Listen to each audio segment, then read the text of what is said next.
Well, the Group 1 racing continues at Morphettville. It is Goodwood Day, and I can't wait to get stuck into it. We've got a couple of races on the Gold Coast as well. The Group 2 Hollindale Stakes returns to the Gold Coast after 2 years at Sunshine Coast. Let's dissect it all. This is Layback with Betfair. I'm Tom Haylock, joined by the usuals, Trent and Liam. We'll start with you, Liam. How are you, mate? Very, very well. It's good to be back. Another good racing, a good week of racing in SA, and we just start to get into the Brisbane Carnival. So, yeah, still exciting times. Before I welcome in Trent, I just want to play the reel. I was with her last week in the Oaks at $41. That's Feminile. I thought she's a huge price again here, and she's the way I'm going to be playing the race. Statuaro's running out of time, and it's Familiar. Familiar wins. Trent, well done. Group 1 winner. You tipped it on the show. It was about $30 last week. Affirmed. Probably your money on Betfair. But, yeah, there was a little bit on there. But yeah, superb, mate. Yeah, well done. Thank you. Yeah, I was on track as well at Morphettville to cheer at home. So any footage of you cheering at home? No, I was nice and reserved and just didn't want to go the early crow because I wasn't 100% sure. But yeah, no, it was a good win by Feminile and a good result. So definitely got the units up there. The quiet fist pump as well. And he deserved it as well because he tipped it a fortnight earlier and just had no luck in that race and stuck with it and got the big chockies. Very good to see. I do like lay-bins, over celebrations. Over celebrators can get in the lay-bin. That's an early lay-bin for me. But just you mentioned early crow. It's a good segue into my layback list this week. Bad in-play beats of recent times. So there's been a lot of early crowing on a few of these, I'm sure, including one yesterday at Caulfield. So, yes, early crows, lay-bins, and over celebrators for me. Liam, you've got a couple this week. You've got a backboard, do you? Yeah, very rare. Ooh. I'll obviously try and negate your negativity on the show. So I'll do my best to bring some sort of optimism here. But the backboard is the final race at Gold Coast on Saturday is called the 4X Bat Out of Hell over the 1,000 metres. Great race. And I love the name. I would love to see Meatloaf get out there and really channel some of his good stuff of the 80s and 90s. But that's a very quick backboard. Layboard, the lay bin was a very late one for us today. Obviously, you had to put your layback list together. Oh, here we go. Yeah. And there was some absolute rubbish being spat by our producer, Harry. Oh. And he reckons that Brett Burton is the number 7 crow of all time. And I think we can all argue the top 6 or 7 are all around about the same people. Unfortunately, the Birdman's not quite there, and he's going in the lay bin for that. That's very good. Yeah, that's good lay bin. Just on the layback list, maybe next series, I know this might be your last show this series, but only a couple more episodes to go, but maybe best race names can be a list for you. You can get that sorted. Yeah, I imagine we're probably scraping the bottom of the barrel if that's where there's a few good ones. Yeah, there's a few good names. Come on, mate. You got no lay-bins? You're pretty positive. No, yeah, I'm quite look at him. So there's no notes from me. I'm happy. Look how happy he is. Let's get into the Gold Coast meeting. Soft 6, typical Queensland weather, Liam. Showers forecast, 0 to 9 mil, I think, on race day.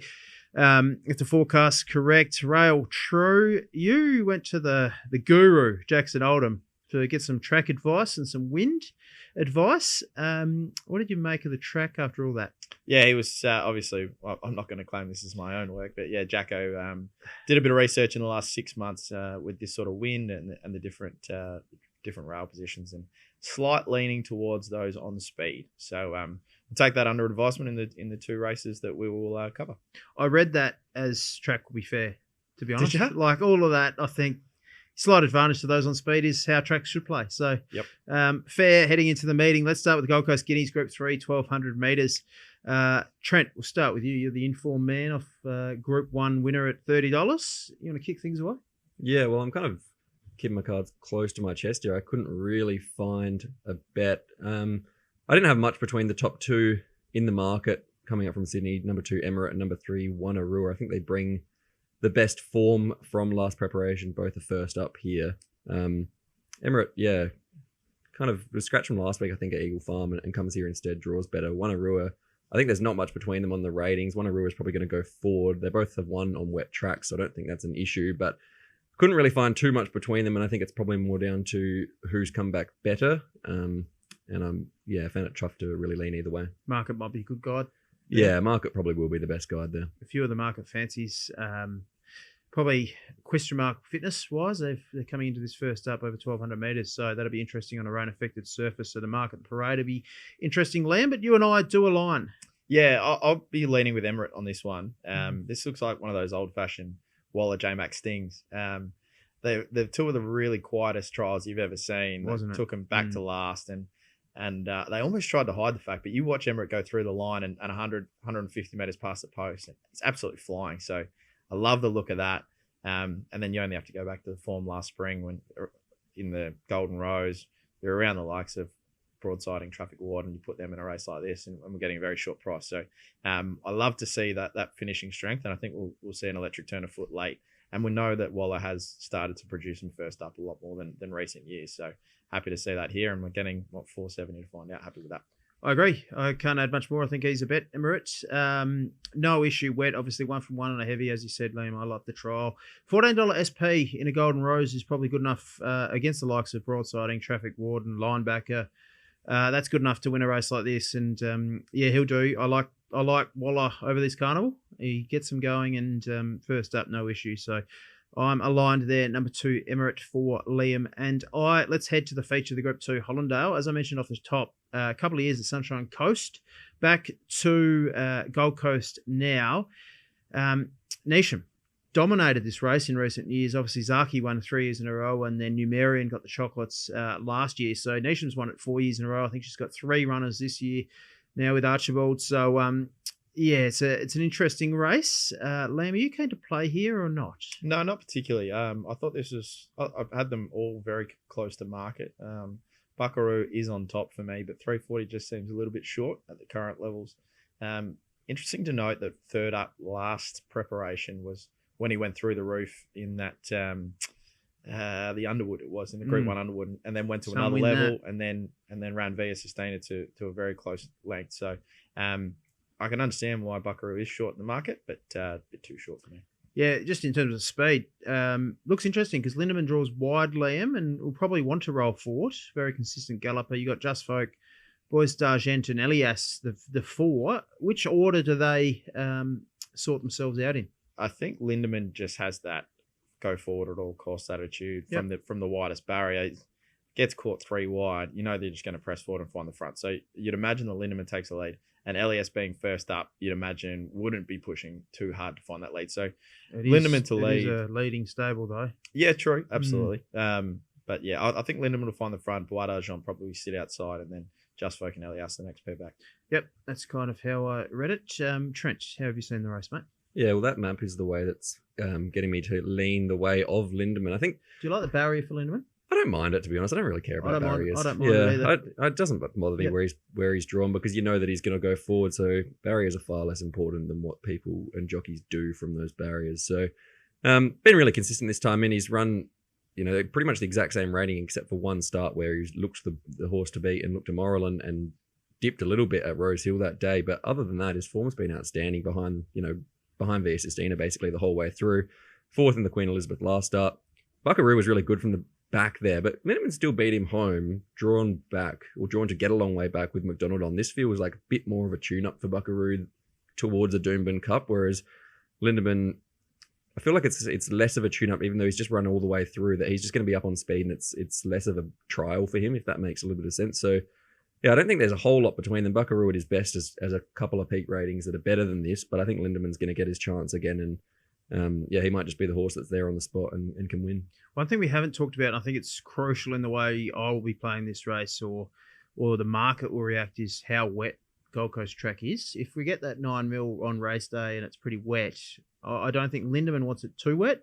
I don't think Antino wants it too wet either. But Buckaroo, obviously no issue on a heavy, like Faulkner Park doesn't go on wet either. So it will be crucial, the conditions of the track. So one horse that I'm with, Trent and Liam, goes well on wet tracks, 3 from 6 on a soft, goes well on all tracks, 3 from 6 on soft, 1 from 1 on a heavy, 1-9 of 14. I'm talking about Elias here. I think he's great value. This horse started favourite in or over Via Sistina and Buckaroo in a Turnbull, if you don't mind.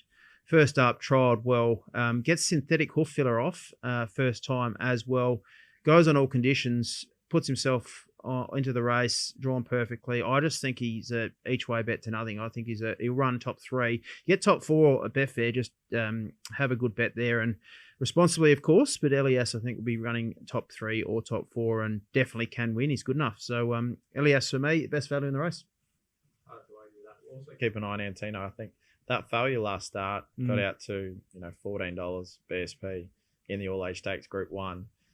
Just always be wary about Golan getting his horses back to Queensland. That's where they really fire their shots the most. So. Really keen to see Antino over a trip as well. We've only I think he's won a run over 1,800 metres once, but he's been kept to the shorter trips. I reckon he's a 2,400 metre horse that's been kept to a mile. So he's targeting a Doomben Cup Q22 this time in. Yep. I reckon he'll improve. Yep. Not sure if today's his day, but watch for him late. Wet track concerns me. If we get Potentially on heavy, a little bit. I'll Yeah. be concerned I'm not too about worried about for Lindemann. I think he handles it soft enough. that. Yeah. But take your point. Buckaroo will definitely swim through it. One horse that really interested me, and I'm disappointed. I did the race and expected Militarized to be 30s here. I thought it was a sneaky good run in a Doncaster and come up $12 or something. Drifted a little bit to 14s, but third fastest 200 in the slowly run Doncaster. I thought he was very good there, so I went looking for him, but just looks short enough. Yeah, and Militarized is also in that not Classic legend. Help me out. The other legend. You know what I'm talking about. I was throwing them in the same bucket. Celestial Legend. Nice get. Throwing them in the same bucket as those 3-year-olds that just hadn't come back and might be in a bit of trouble. But that did show that Militarized has come back okay. I still couldn't possibly back the horse yet. $14. I still need to see a bit more. $30. Sure. $30. I was like, we could have found one here, and comes up $12 or $14. Yeah. Stay ahead of the game with the most up-to-date betting insights, track conditions and bias, scratchings, late market moves, and more. When it comes to betting, having the most up-to-date information can make all the difference. That's why we've introduced Betfair's Late Mail, the most informed tipping service on the market. Delivered by pros like John Walter, Glenn Ingram, Sean Byrne, and Bella Anderson, Late Mail provides expert insights closer to the jump, helping you adjust your strategy with the latest information and data at your fingertips. Late Mail is exclusive in the Betfair app, so simply open the app, follow Late Mail tipsters, and enable notifications to be ready when our pros send in their late bets. Stay informed, stay ahead, bet smarter with Late Mail. Let's get to the layback list this week, and there's been a fair bit of discussion on social media in recent times about sick beats and in-play bad beats. So I wanted to touch on a few here in no particular order. We saw one yesterday on Wednesday, Caulfield Heath, Just Glamorous, who hit $100 in play and won and led throughout. You don't often see leaders hit 100 in play and then win, so that was quite rare. But Changing Colours is a horse to focus on. You can see the replay here loomed up, looked all over a winner. $1,426.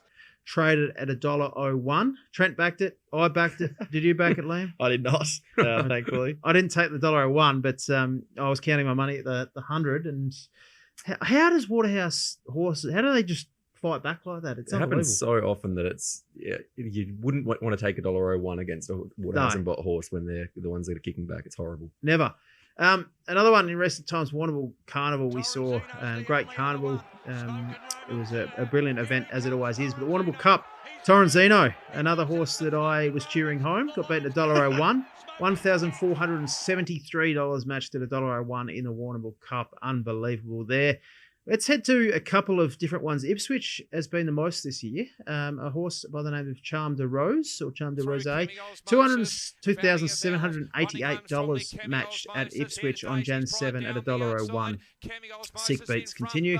Morphettville, a horse by the name of Amazetta got beaten by Girls at Morphettville on April 12. That traded $1.01, $1,520 there. And then one, I can't remember. I think I backed this. Called Jakey. $1.01 at Rose Hill in April as well. That was a pretty bad beat if you backed that. I still don't know how that got beaten. $992 matched to $1.01 and got run down. So there's my list this week, guys. Yeah, sometimes you watch these come back and go, geez, I don't know how this thing's hit $1.01. Someone was a bit jumpy on the button. But Cool Jakey in particular is one I remember in April being, I could not believe that horse got beaten. Oh, you still watch the replay? I still don't know how it got beaten. Who's the winner there, Trent? I think it was. I was just looking it up. I'm pretty sure it was something shadows, green shadows or up something. The inside, because in the blue and white dive. Yeah, because Good Man at Racing and Sports, Simon Donopoulos, I think his family is a majority owner or something in that horse. So he was cheering at home. It was 20s or something, and I think he's looking for a big dance slot in November. So well done. Unbelievable win there. All right, let's head to Morphettville, third day of the triple header. We We saw last week the Derby. This week we've got the Goodwood, a couple of horses backing up, or not backing up, but a fortnight from the Sangster. A very interesting race, the Goodwood. We'll touch on that after a couple of races. We kick off with race 5, the Group 3, over 2,500 metres. But just I want to get your thoughts on the track, Liam. It's played pretty well. Interestingly, they went back to the inside a bit last week as well. Seems playing pretty fairly. Yeah, I think they're fine running on there. I think that's the most important part, and horses that are drawing out are having no problem winning. So we often get carried away about when the inside chops out or whatever, but it seems that every horse is having its opportunity over there in Adelaide, and that's all you can really ask for. So not getting too carried away about outside draws or horses running on. It doesn't give me excuses, though, when you get beaten. Well, you've got nothing to cry about on a Sunday morning, that's for sure. Correct. That's always the jockey's or the track's fault. Race 5, as I said, the Group 3 SA Fillies Classic. Liam, you're keen to have a bet here on number 1, I believe. Yeah, close to bet of the day. Ooh. And this horse... It's not really my goal, a 3-year-old 2,500 metre race, but go for it. That's mine. Good, it is yours. Stick to Bendigill as well, the Oaks. But it's funny you mentioned the triple threat over there in Adelaide. This horse has raced on all 3 of the days. Amazing, yeah. So for a 3-year-old over a staying trip, that is quite an ask. So that is my only slight knock on this horse. But from a ratings profile, it just comes out so far on top of the others in this field that it's one of those ones we're going to have to back. We're getting 2 to 1, $3. It's just exceptional value. It was great in the Oaks behind Bendigill, we touched on there, running 4th. Was a long way back, got out to 2,500 in the Derby last week, and again got back from a really wide barrier. I think drew 17, hit the line really nicely. Finally draws a gate this week. Is around about 2 lengths clear of everything else in the race from a rating standpoint, with the exception of Pellavecchio, who raced in that Oaks a couple of weeks ago. Really hard to see them turning the tables there, and that was a clear peak for Pellavecchio as well. So I think Chase Your Dreams is the logical danger here. That was a really impressive victory. But that was a benchmark 64 at Echuca.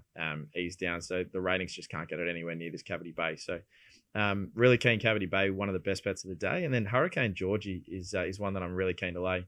Has drawn the car park here, and from a rating standpoint, it's just nowhere near him. So can't understand why she's in at the 625. So $3 Cavity Bay, and we'll lay Hurricane Georgie. Good, nice little hamburger there for Liam. Cavity Bay, 75 handicap rating. I know that ratings aren't everything when they're young horses, but 5 handicap points over Hurricane Georgie there, and obviously the set weight's of 56 kilos. Does look well off. You're giving Pellavecchio none? No, absolutely not Giving it a chance. none. I wanted to hear you say I had none, so Trent could take you on. No, right in the marketplace, about $8.50. All right, Trent, make your case. Yeah, I'm with Pellavecchio. Pellavecchio. I just think she's crying out for 2,500 metres. It looks a little bit of rinse and repeat with Feminile. She's drawn 1, Lockie Neindorf booked. I think she's just been hitting the line really strongly. She was in the 1,800 metre race. She's raced against Cavity Bay a couple of times, and the sectionals late have been as good, if not better than that horse, albeit from further back. So she's entitled to run on a little bit more. But I thought she worked home really well in the Oaks last time. Misses the Derby, but gets to 2,500 metres now. 2-week turnaround, I think, is perfect for her. If she can settle a little bit closer from barrier 1 out to the 2,500 metres, I think she is in this up to her ears. And I'm a little bit against Cavity Bay. Like, I don't think there's much between them. Cavity Bay's beaten her home narrowly the 2 starts, but not by much. And I think the sectionals are saying that Pellavecchio can improve again. And I just wonder, Cavity Bay, like, backing up or running in the Derby and then backing up again here 2,500 metres is a big ask for a 3-year-old like Liam was touching on. So I think Pellavecchio can improve again. I'm not thinking Cavity Bay will. She might not need to be honest. If she just holds her form and the others don't improve, she probably does win. But I think Pellavecchio can really improve. I thought she was the clear second pick in the market. I agree with Liam. Hurricane Georgie and Chase Your Dreams are too short, but I think Pellavecchio should be second pick to Cavity Bay, and I think she's a good value bet. Ooh, both keen to take on Hurricane Georgie there. Pellavecchio for Trent. Number 1, Cavity Bay for Liam. Inside barrier, Jamie Mellum worries me a little bit there with Cavity Bay, but nice hands. Let's move on to race 6, the Group 3 over the mile, the Cummings Stakes, formerly the Lee Stakes. And you two do line up. I'm not keen to play here, but Trent, you can continue here with your on-top selection. Yeah, it's number 2, Aaron Bay. Just the weight adjusted rating from last start comes out way too strong in this, and weights on everything. And I've kind of moved away a little bit from weights so rigidly in the past couple of years with our ratings kind of scales that we have at Racing and Sports. But carried 62.5 last start and goes down a nose to Regal Asmon and now meets that horse, 8.5 kilos better or something. Yeah. The rating is just way too big to ignore at that weight scale. That's way too significant.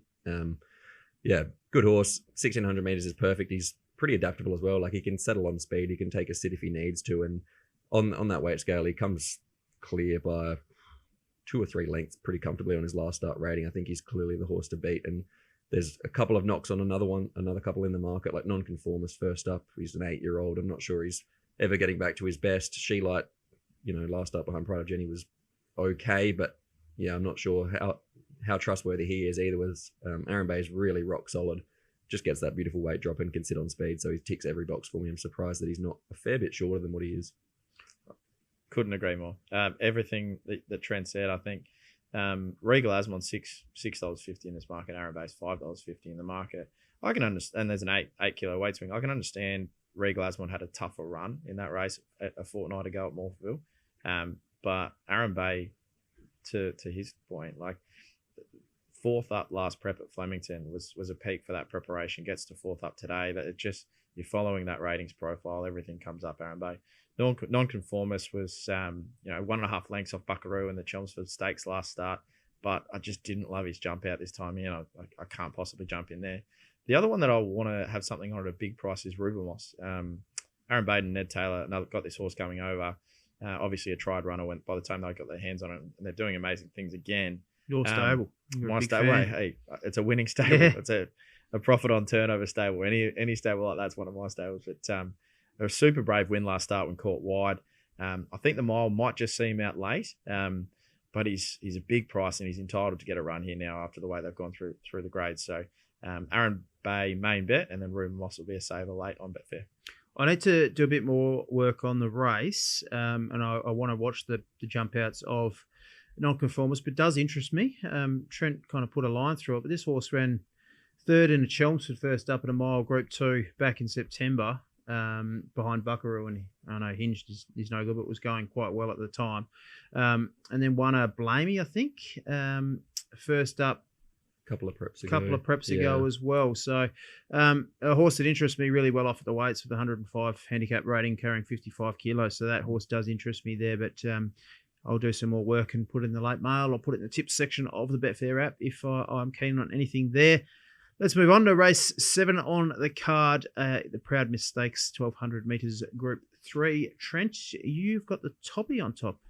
Yeah, it was a little bit of a late addition to the bets. I kind of just didn't really see much value in either of the two favourites, who are New York Luster and Cleo Cat. Both got really good records. Yeah. Cleo Cat 6 from 7, New York I'd like Luster to see 5 you knock from them. 8.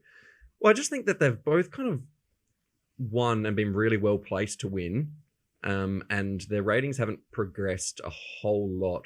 The one that I'd maybe be a little bit keener on is Cleo Cat, because she did it first up. She only beat 2 rivals at Warrnambool, but she did it easily and was basically up at her best, and that's first up, so you'd think there's improvement. But she does turn around pretty quickly here off a heavy track run at Warrnambool, which is, I didn't think that she'd be back this soon. New York Luster, again, I thought 1,000 metres, she won first up Moonee Valley, was probably, she doesn't want 1,000 metres, she's better suited at 1,200 metres, but I still think she needs to improve. She raced like she needed further too. Yeah, she did run a peak at 1,200 metres, a couple of, starts last preparation, so I think she can improve, but I think the best horse in the race, if you're forgiving last start, to See You in Heaven comfortably. She's pretty handy on her day. First up, she ran in the Sangster. Just everything went wrong. She was slowly away, missed the start. I think she was back to the inside as well, which probably wasn't the place to be on the day either. I would have liked to see her probably 1,400 metres, but she does still have a really good record at 1,200 if you ignore that last start. And if she finds something like her best, she's normally pretty consistent, then the others will have to improve to beat her. But you're taking a bit of a gamble that she's can improve off that run. But yeah, keen to be with her. What did you make of that run? Any reason behind the failure? I thought she was pretty poor there. She was. She missed the start, and like I said, back to the inside, probably not the place to be, and just probably outsped against those horses. She can take a position as well. So barrier 4, if they can settle a lot closer.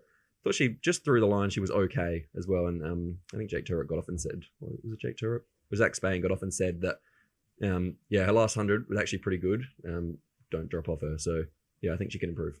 Fair enough. Do you have an opinion on the race, Liam? No, a bit tough for me. I thought New York Luster's ratings are far from dominant, but I'm always scared about those horses on the upward trend that just love finding the line and winning. I seem to lay them more often than not. So I'll be staying out of this one. I'm pretty keen New York Luster here. I think you mentioned Cleo Cat, I think this mare brings better form into the race than Cleo Cat. As you mentioned, Cleo Cat beat 2 rivals home at a wet, warnable track. Failed last time before that. I guess failed's a harsh term. Wasn't beaten too far, but I think New York Luster beat Cheezel Shenanigans, which I think is pretty good form at Sandown a couple of starts ago. Did enough first up at Moonee Valley, 1,000 metres. I like the way she found the line. She's done nothing wrong. She's won her last 5. What I like about her as well, she's done it on all surfaces and all different types of tracks. She's won Flemington 1,000 down the straight. She went to Sandown, different type of track, good 4, and then a soft 7 first up at a tight turning Moonee Valley.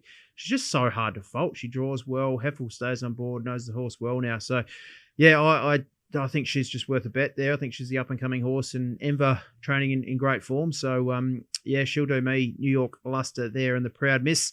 And drum roll, let's get into the Group 1, the Goodwood 1,200 metres. Great race, as it always is. Do you think it's a great race, Liam? Good addition. It's competitive. Yeah, well, I think with the introduction of Giga Kick into this, I think you have to go back quite a few years until you've got as much engagement that this race has. And I think there's been a lot of commentary about his weight in the race. And then there's a lot of people coming back and say, well, that's what set weights and penalties are. So, correct. But he finds himself in a really good spot. I'll leave it to you to let us know if you're going to charge in. Just on the speed, where do you think he gets to? Because I've got Pressdown crossing and leading, Surse Way not far away. I don't see it a really quickly run 1,200 metre race, but I didn't mind the wide barrier for Giga Kick. You? I think it's a concern. Yeah. Like, you'll be getting back far enough now, unless you want to sit 4 or 5 wide the trip, which I doubt they will. Yeah. But having said that, they ran on really nicely a couple of weeks ago in the Group 1 sprint that day. Amina probably should have won that day. So she's got to be in with a great chance. For me, Don't mention Amina. Yeah, well, I like mentioning it in front of you. I can't steam in at those short price for Giga Kick, but one that I'm keen to play in a 1x3 role is the 3rd place getter in the Quokka over in WA, Generosity. Yep. The 4-year-old mare. That was a sensational performance to run so close to that. Pretty much a Group 1. But if you take that rating out just on its own, that rated better than 3 of Giga Kick's 4 starts last preparation, with the outlier, of course, being the 2nd in the Everest. And we're getting a big price. It's $14, and I understand it was a 50-something BSP last start in the Quokka. So being asked to take $13 is different, but this is an easier race in the Quokka. So I think if Giga Kick comes out and shows up, he wins. So I'd much prefer to be playing Generosity hard to place. So 1x3. Interesting. Yeah, I messaged Terry Layton, obviously a fan of the show and friend of the show, and a Betfair tipster and advocate.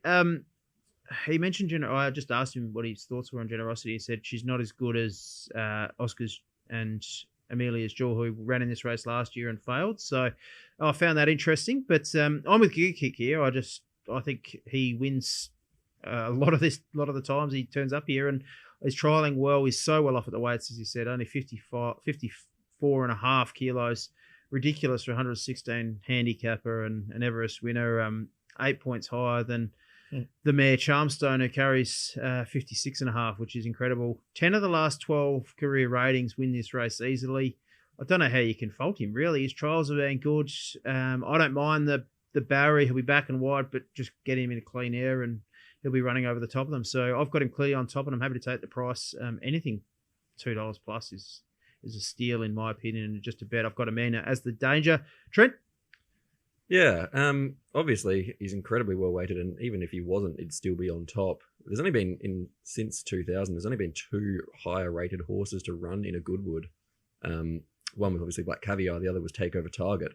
So 2 handy horses. Yeah, so that's the kind of level he's a bit below those, but that's the kind of level that he's playing at. So yeah, he should be giving in a handicap something like 8 kilos to Charmstone. He's getting 2 kilos off her or whatever it is. So yeah, it's pretty hard to knock. First up last campaign, he was well below off what he'd need to win this. That was 1,000 metres, though. I don't think he is suited to 1,000. I think 12, even maybe 14 is probably his best trip. Was he going that well last campaign? Well, I thought he was doing nothing, and I was really hard against him in the Everest, but he found wasn't even a fast run race in the Everest. So I don't know what it was, but he just improved out of sight in that race. That's what annoys me with the Everest. You get all these lead up races and horses just don't try. They don't try, yeah. Which that's why annoys it's the hell out of weird. me. You're racing for good money, and Yeah. you've got Group 1s and Group 2 lead So up like races. Ammon and- won one of those lead up races just by sitting on speed. But, Correct, it annoys me. But 1,200 meters here, this seems like more of a target than what the M and B 1,000. Bella Nipotina spammy. Yeah, I know. That was Slowly run gross. race up the inside. Yeah. Yeah. So this seems more suitable 1,200 meters Group 1 than 1,000 meter Group 3 that he's going to be more wound up to win this. So, yep, I've got him on top. I think there's potentially some bit of value at real big odds on a 1x3, 1x4 kind of basis. I thought number 9 Press Down might just be a sneaky chance to sit on speed and keep kicking. He's 100 to 1, 125 to 1 or whatever. I thought he was much better second up in that race one by Watch Me Win. Meets that horse better at the weights. He drops down to 54.5 kilos. On his day, he's not that far off. Outside of Giga Kick, obviously, you're kind of hoping that he doesn't turn up. But outside of that, he's not far off them. Like, he's winning the Golden Topaz at Swan Hill, rated really well, smacked them that day. So he's going to be one that rolls forward, sits on speed. And if there isn't much pressure, which I don't think there is, I think he can whack away and stick on for a top 3, top 4 finish.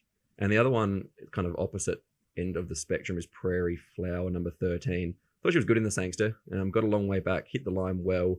She meets Charmstone 4 kilos better at the weights, dropping down to 52.5. And yeah, she can run some splits on her day. She's probably not quite up to this, but if they do go slow and she can just settle a little bit closer, she's got one of the better turns of foot in the race, I think. So just kind of playing into that fact that maybe if it is slowly run, Press Down will be up on speed. Prairie Flower's got a good turn of foot. They might be ones that exotic players or BSP huge odds that can run well. There you go. Good case there. Press Down will go on your multiples. You can have some Quinellas. Yeah, on I think I Betfair. will have some kind of Quinellas through something and Press Down and Prairie Flower through Giga Kick. I just think the ones that are in the market as dangers, I don't want to back anything at $5 or $6 because you're not getting enough value to beat a horse like Giga Kick. If he turns up, he's $1.30 chance. Whereas if he doesn't turn up, I want to be backing something at big odds, not something at $4 or $5 like a reserve bank. I did laugh because we're talking about Giga Kick and you're talking about a horse that won at Swan Hill. Yeah, Like, it doesn't. It's a big contrast for It an is. Everest to But the Swan thing is, Hill. Giga Kick could not show up at all, and then you're looking really out wide. But I don't think the likes of Charmstone or Reserve Bank are any value at their current odds. So I'd be happy to be against those and look for something bigger. I agree. I'll be laying Charmstone to place in my hamburger, and I'll be backing Giga Kick there. I think it's a great price. So that's my little hamburger there. Liam, what's your hamburger, mate? You're just getting good at your segues, aren't you? It's- Craft. What are we, about 12 episodes into the season? You're nailing it. Taking me 7 seasons and 8 episodes or whatever. I'm going back to the Phillies Classic, Cavity Bay for me. Take the $3 now, and Hurricane Georgie, one of my best lays of the day. So Cavity Bay the win, Hurricane Georgie to lay. Love that, mates. Trent, your hamburger this week. Yeah, head to head with him. I'm laying Cavity Bay. I think she's too short against I love this. Pelavecchio. I just think there's no more to come with her. Like, she's raced in all the lead ups to the Oaks, then backed up in the Derby, and now backs up again in the SA Fillies Classic. It seems like a real afterthought for her. I thought she's had a chance in those 2 runs as well, and I think Pelavecchio's crying out for 2,500 meters. So I think I've got Cavity Bay marked favourite, but I think she's more a 350 chance. I think Pelavecchio's a 450 chance, and she's double that price at the moment, Pelavecchio. So really keen to be with her. And I just think Cavity Bay's a bit too short, but I think she's the most likely winner. You just be scared about those Maccabi Davis shoes coming over the rise and just over the staying So trip. good. See you later. Bye-bye. So, can we have a bet here? Cavity Bay, win place, something like that. Maybe put a hamburger on it, buy some Maccas or something after As the long show. as it's got 5 pickles on it, Yeah, sure. Sick I man. can't associate with this man. I'm gonna. So obviously we do a show at 11 a.m. Good plug for Betfair Edge on Sunday mornings with SEN. Major sponsor of SEN, McDonald's. I'm going to get McDonald's to sponsor the Hamburger Club. We're going to organise some burgers. That's a good segue there. And you're going to pay out him if Cavity Bay wins hamburger, please. Sure. Well, I'll tell you, like the amount of names that you drop, you better make this happen. Like, I'll see what I can do. We're in talks with SEN, so why not? Let's try and organise something for the Hamburger Club. No segue here, but it's time for the best bets. And Trent, you kick things off. Yeah, I'm going to go back to Morphettville race 6, the Cummings Stakes. I think Aaron Bay is just so well weighted in this off last start. Meeting Regal Asmon 8.5 kilos better. He just comes out so clearly on top on that last start rating. I think he has to be shorter than what he is. Really keen to be with him. Liam. Yeah, going to go Emirate in the Gold Coast Guineas, race 6. Really keen for that J Mac and Wallace Sting. And the best lay, I'm going to lay Hurricane Georgie win and place in the SA Fillies Classic. I love that. I think Kiki Kicks a bet. Anything over $2, and you're getting that at the moment. But my best is probably Elias, 1 by 3. Very hard to beat in the Hollindale. Will run a great race, so something to win triple the place. Or number 8 there. Elias, anything else? We're all good. This is your last show for the series. Yeah, I won't be Where are you saying going? unless Cavity Bay gets up next week, and then I'll pop my head in just for the lay. We'll get you on a call. Are you going away or you? No. I'm Just giving up? leaving. I'm leaving the Queensland Carnival to the professionals. So, Right. and getting out of Having here. a break. Yep, have a break. Can I have a break? Yeah. How'd you get mate, that? Your segues are going so well. You need to stay on here. I got no idea how Liam got a break there. Final winner this week, Liam. Thanks for joining us this series. Been a pleasure. Trent, you'll be here next week, will you? I will be here. Good. There with you. Good. Well done last week on a Group 1 winner at a massive price. This has been Layback with Betfair. Thanks for joining. Hello, Betfair punters. We're excited to introduce a new feature on the Betfair app, Follow Tipsters. This feature will allow you to follow your favourite Betfair experts and receive notifications when their betting strategies go live. By clicking follow and enabling notifications, you'll never miss a tip from pros like Terry Layton, Mitch Lewis, Jackson Oldham and Bella Anderson. All exclusive in the Betfair app, so download and get started. Imagine what you could be buying instead. For free and confidential support, call the number on the screen or visit the website.